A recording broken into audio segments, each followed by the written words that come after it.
Hello everyone, সকলকে আমার channel practice মেকারে স্বাগত জানাই।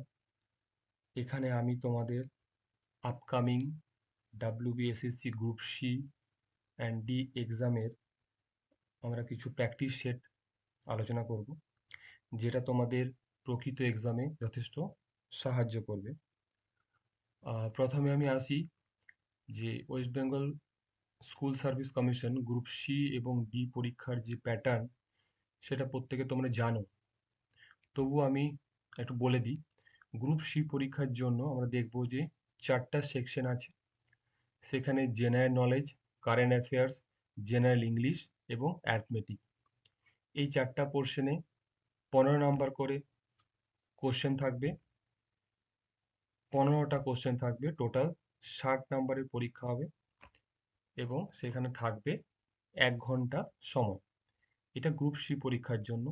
গ্রুপ ডি পরীক্ষার সিলেবাস কি বা প্যাটার্ন কি?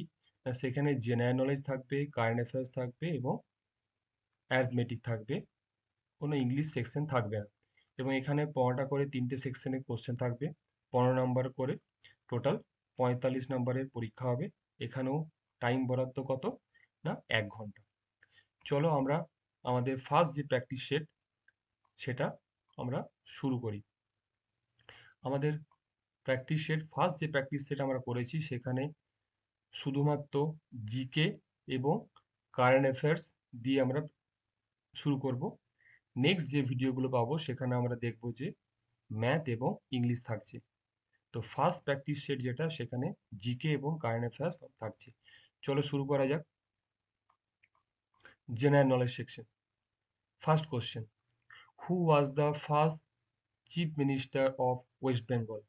পশ্চিমবঙ্গের প্রথম মুখ্যমন্ত্রী কে ছিলেন? তোমরা সবাই জানো, তোমরা সবাই অ্যান্সার করো এবং কমেন্ট সেকশনে আমাকে জানাও। তো আমাদের পশ্চিমবঙ্গের প্রথম মুখ্যমন্ত্রী ছিলেন Prafulla Chandra Ghosh. The correct answer is option A, Prafulla Chandra Ghosh. Second question, question number 2, which river is known as the sorrow of Bengal? কোন নদীকে বাংলার দুঃখ বলা হয়? বাংলার দুঃখ কোন নদীকে বলা হয় তোমরা সবাই জানো, আমাকে অ্যান্সার করো। বাংলার দুঃখ আমরা দেখব, এটা বলা হয় দামোদর নদীকে। দামোদর নদীকে কি বলা হবে? বাংলার দুঃখ। তার কারেক্ট অ্যান্সার হচ্ছে দামোদর। এছাড়াও বলি যে আমাদের যেই দামোদর, গঙ্গা, হুগলি, তিস্তা রিভার রয়েছে, দামোদরের অরিজিন তোমরা সবাই জানো যে ছোটনাগপুর প্লেটুতে দামোদরের উৎপত্তি হয়েছে। গঙ্গা নদীর উৎপত্তি তোমরা জানো, গঙ্গোত্রী গ্লেসিয়ার, উত্তরাখণ্ড। তিস্তা যেটা রয়েছে, তিস্তা রিভার, তার উৎপত্তি আমরা দেখব যে চোলামু লেক যেটা আছে, হ্যাঁ, সিকিমে, সেখান থেকে উৎপত্তি হয়েছে। এবং হুগলি, হুগলি আর কিছু না, হুগলি হচ্ছে আমাদের গঙ্গারই একটা ব্রাঞ্চ। হ্যাঁ, তো এই নদীগুলো সম্বন্ধে তোমাদের জানতে হবে, প্রত্যেকটা সম্বন্ধে কিন্তু জানা দরকার আছে। এছাড়া এই যে আমাদের সরব বেঙ্গল বলা হচ্ছে দামোদর নদীকে, দামোদর নদীতে একটা বিশেষ গুরুত্বপূর্ণ দামোদর ভ্যালি কর্পোরেশন আছে, যেটা ডিভিসি বলছি আমরা, Damodar valley corporation. DVC formed হয়েছিল 1948-এ। যে মডেলকে বেস করে হয়েছিল সেটা হচ্ছে টেনেসি ভ্যালি অথরিটি, ইউএস এর এই মডেল বেসড হয়েছিল। মেনলি এর অবজেক্টিভ ছিল কি না, ফ্লাড কন্ট্রোল, পাওয়ার জেনারেশন, এইগুলোকে এর এর মেন অবজেক্টিভ ছিল। এছাড়াও আমরা দেখব যে আহ, দামোদরের দামোদরের যে মেজর যে ড্যামগুলো আছে সেগুলো বলতে পারো তিলাইয়া, কোনার, মাইথন, পাঞ্চেত, এগুলো সমস্ত কিন্তু ইম্পর্টেন্ট কোশ্চেন হতে পারে। চলো আমরা নেক্সট কোশ্চেনে আসি। Who was the first women prime minister of India? ভারতের প্রথম মহিলা প্রধানমন্ত্রী কে ছিলেন? ভারতের প্রথম মহিলা প্রধানমন্ত্রী তোমরা সবাই জানো, অ্যান্সার করো। ভারতের প্রথম মহিলা প্রধানমন্ত্রী হলো অপশন সি, ইন্দিরা গান্ধী। এখানে কিন্তু প্রথম মহিলা প্রধানমন্ত্রী চেয়েছে। তাহলে অপশন কি হয়ে যাবে না ইন্দিরা গান্ধী। তো আমরা দেখব যে ইন্দিরা গান্ধীর যে প্রাইম মিনিস্টারের যে হওয়ার সময় যে টেনিওর ছিল সেটা হচ্ছে সম্ভবত 1966 থেকে 1977। তো এই টাইমটা এছাড়াও আরেকবার তিনি ইলেক্ট হয়েছিলেন, সেটা হচ্ছে 1980 থেকে 1984। ওকে, চলো আমরা নেক্সট কোশ্চেনে চলে আসি। Which Indian festival is known as the festival of lights? কোন ভারতীয় উৎসবকে ফেস্টিভ্যাল অফ লাইটস বলা হয়? বলো। Option A Holi, option B Dussehra, option C Deepavali, option D হচ্ছে রাখি। এটা সব তোমরা সবাই জানো, এর অ্যান্সার হচ্ছে দীপাবলি। এর অ্যান্সার হচ্ছে দিওয়ালি বা দীপাবলি। নেক্সট কোশ্চেন আমরা চলে যাব। কোশ্চেন নেক্সট কোশ্চেন আমাদের কি আছে? Rabindranath Tagore won the Nobel prize in? Rabindranath Thakur Nobel পুরস্কার কবে পেয়েছিলেন? সালটা বলতে বলেছে। 1912, 1913, 1915, 1917। তোমরা সবাই জানো এর কারেক্ট অ্যান্সার হয়ে যাবে 1913 সাল। 1913। এটা রবীন্দ্রনাথ লিটারেচারে পেয়েছিলেন। যে বুকটার জন্য পেয়েছিলেন সেটার নাম হচ্ছে গীতাঞ্জলি। এছাড়াও নোবেল প্রাইজ পিস শান্তিতে পেয়েছিল মাদার টেরেসা 1979-এ। কৈলাস সত্যার্থী পেয়েছিল 2014-তে। এছাড়া ফিজিক্স ফিজিক্সে সিভি রামন পেয়েছিল 1930। সুব্রমণিয়াম চন্দ্রশেখরন পেয়েছিল 1983। মেডিসিনে পেয়েছিল গোবিন্দ খোরানা 1968। কেমিস্ট্রিতে পেয়েছিল ভেঙ্কটরামন রামকৃষ্ণন 2009। ইকোনমিক্সে পেয়েছিলেন অমর্ত্য সেন এবং অভিজিৎ ব্যানার্জি। অমর্ত্য সেন পেয়েছিলেন 1998 এবং অভিজিৎ ব্যানার্জি পেয়েছিলেন 2019-এ। এগুলো কিন্তু আমাদের মনে রাখতে হবে। নেক্সট কোশ্চেনে চলে আসি। The currency of Japan. জাপানের মুদ্রার নাম তোমরা সবাই জানো, এটার বলার কিছু নেই। এটা হচ্ছে yen. Yen is the correct option. Next question.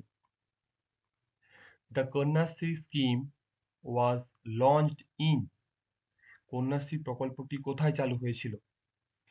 তোমরা সবাই জানো, যারা পশ্চিমবঙ্গে থাকে বা অন্য স্টেটে থাকে তারা সবাই জানে যে কন্যাশ্রী প্রকল্পটি আমাদের শুরু হয় পশ্চিমবঙ্গতে। তো কারেক্ট অ্যান্সার হয়ে যাবে অপশন বি। কন্যাশ্রী প্রকল্পটা লঞ্চ হয়েছিল 2013-তে। 2013-তে আমাদের কন্যাশ্রী প্রকল্প লঞ্চ হয়েছিল। এর মূল উদ্দেশ্য ছিল যারা ইকোনমিক্যালি উইকার সেকশন, সেই সমস্ত বাড়ির মেয়েদেরকে এডুকেশনে এনকারেজ করার জন্য, এবং যাতে তাদের মেয়েদের বিয়ে খুব কম অল্প বয়সে না দিয়ে দেয়, হ্যাঁ, তার জন্য এই প্রকল্প কিন্তু লঞ্চ করা হয়েছিল। চলো নেক্সট কোশ্চেন আসি। The headquarters of UNO is? ইউএনওর হেডকোয়ার্টার কোথায়? সদর দপ্তর বা হেডকোয়ার্টার কোথায়? প্যারিস, জেনেভা, লন্ডন না নিউ ইয়র্ক? এর কারেক্ট অ্যান্সার আমাদের কি হয়ে যাবে না নিউ ইয়র্ক। নিউ ইয়র্কে আমাদের ইউএনওর সদর দপ্তর আছে। এছাড়াও কিছু ইম্পর্টেন্ট যে অর্গানাইজেশনগুলো আছে তাদের সদর দপ্তর মনে রাখতে হবে। তার মধ্যে UNESCO, United Nation Educational, Scientific and Cultural Organisation, যেটা সদর দপ্তর হচ্ছে Paris. UNICEF, United Nation Children's Fund, এর সদর দপ্তর নিউ ইয়র্ক। হু, ওয়ার্ল্ড হেলথ অর্গানাইজেশন, যেটার সদর দপ্তর Geneva. IMF, International Monetary Fund, এরও সদর দপ্তর হচ্ছে ওয়াশিংটন ডিসি। এছাড়া আরও আছে এই সমস্ত কিন্তু আমাদের কিন্তু মনে রাখতে হবে। Okay, next question. The Indian constitution came into force on. Indian constitution কবে কার্যকর হয়েছিল? তোমরা সবাই জানো, এর কারেক্ট অ্যান্সার কি হয়ে যাবে? না, অপশন বি, 26শে জানুয়ারি 1950, 1950 সালে 26শে জানুয়ারি। Next question. Who wrote discovery of India? Discovery of India কে লিখেছিলেন? এর কারেক্ট অ্যান্সার হয়ে যাবে আমাদের জওহরলাল নেহরু। কারেক্ট অ্যান্সার কি হয়ে যাবে? জওহরলাল নেহরু। Next question. আচ্ছা, আমরা 10টি করে কোশ্চেন রেখেছি জিকে, কারেন্ট অ্যাফেয়ার্সও 10টি কোশ্চেন করব। নেক্সট ভিডিও থেকে আমরা যেভাবে তোমাদের সিলেবাস আছে 15টা করে কোশ্চেন করা হবে। নেক্সট সেকশন হচ্ছে কারেন্ট অ্যাফেয়ার্স। কারেন্ট অ্যাফেয়ার্সে আমরা দেখব first question. Which sweet from West Bengal receive the GI tag in April 2025? April 2025-এ ওয়েস্ট বেঙ্গল থেকে কোন মিষ্টি জিআই ট্যাগ পেয়েছে? খুব ইম্পর্টেন্ট কোশ্চেন আছে। তো এখানে অ্যান্সার কি হয়ে যাবে? নলেন গুড়ের সন্দেশ। তো আমরা দেখব 2025-এ আরও এছাড়াও আরও টোটাল 7টা প্রোডাক্টে আমাদের বেঙ্গলে GI tag pi.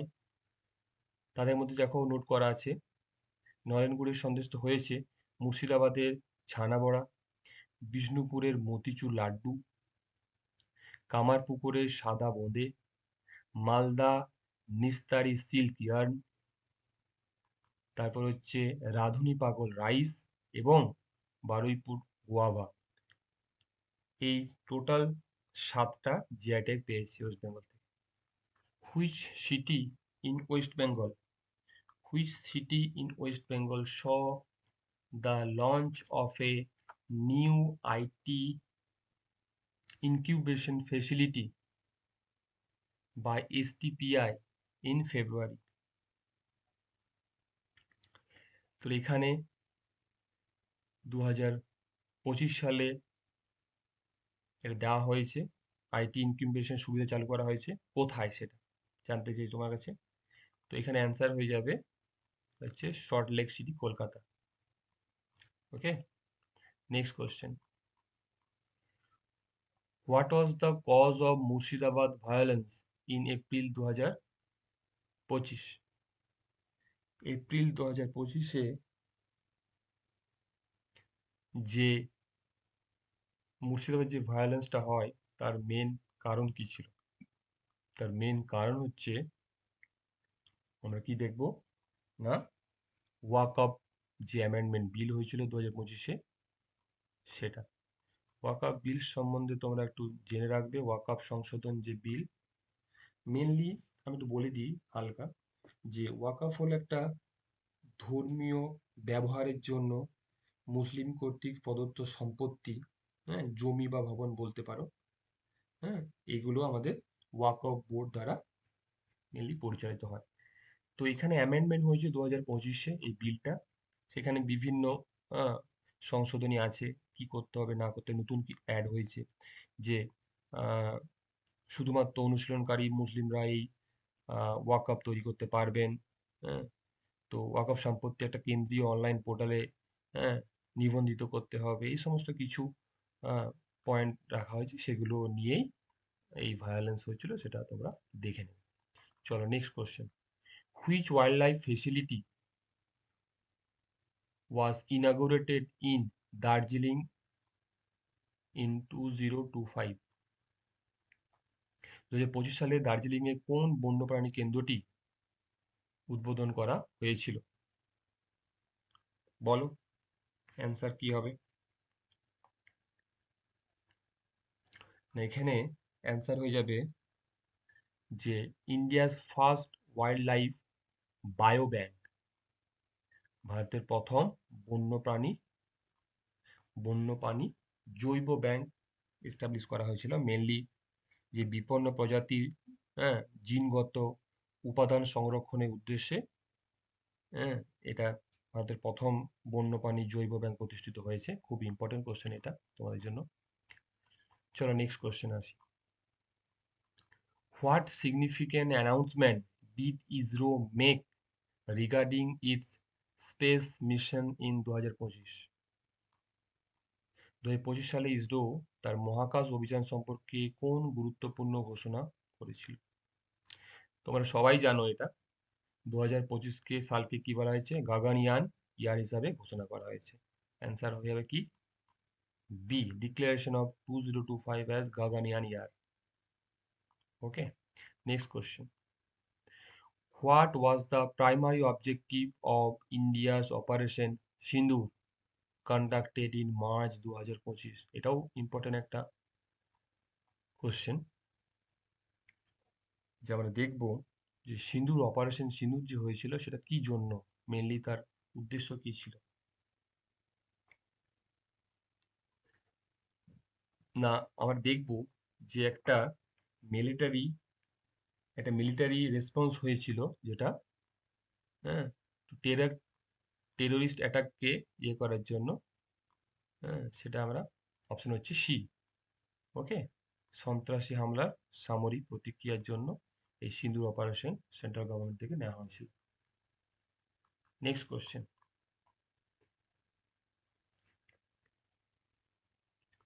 What was the purpose of India's operation Brahma launched in March 2025? Brahma শুরু হয়েছিল, অপারেশন ব্রহ্মা ভারতে হয়েছিল, সেটার উদ্দেশ্য কি ছিল, কি জন্য এটা হয়েছিল?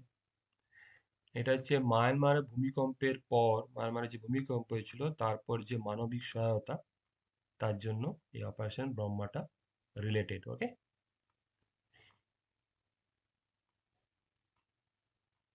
humanitarian assistance following an earthquake in Myanmar. Next question. Which country is set to host the men's junior hockey world cup in December 2025? 2025 সালের ডিসেম্বরে কোন দেশ পুরুষদের জুনিয়র হকি বিশ্বকাপ আয়োজন করতে চলেছে? Important question. এটার অ্যান্সার হয়ে যাবে কি? না, Bharat, India. Next question. How many medals did India win at the World Para Athletics Grand Prix 2025 in New Delhi? New দিল্লিতে অনুষ্ঠিত ওয়ার্ল্ড প্যারা অ্যাথলেটিক্স গ্র্যান্ড প্রিতে 2025-এ ভারত কটি পদক জিতেছে? এটাও ইম্পর্টেন্ট কোশ্চেন হয়ে যায়। তো এখানে হয়ে যাবে 134টি পদক জিতেছে। তার মধ্যে আমরা দেখতে পাচ্ছি 45টা হচ্ছে গোল্ড, 40টা হচ্ছে সিলভার এবং 49 হচ্ছে ব্রোঞ্জ মেডেল। ওকে, আচ্ছা, আজ এই পর্যন্তই। আমরা নেক্সট যে ভিডিওটা নিয়ে আসবো সেখানে থাকবে অ্যারিথমেটিক এবং ইংলিশ সেকশন। আমরা কন্টিনিউ এরকম প্র্যাকটিস সেট আমরা দিয়ে যাব পরীক্ষা পর্যন্ত, যেটা তোমাদের পরীক্ষাতে উত্তীর্ণ হতে যথেষ্ট সাহায্য করবে। তো subscribe my channel Practice Maker. Thank you.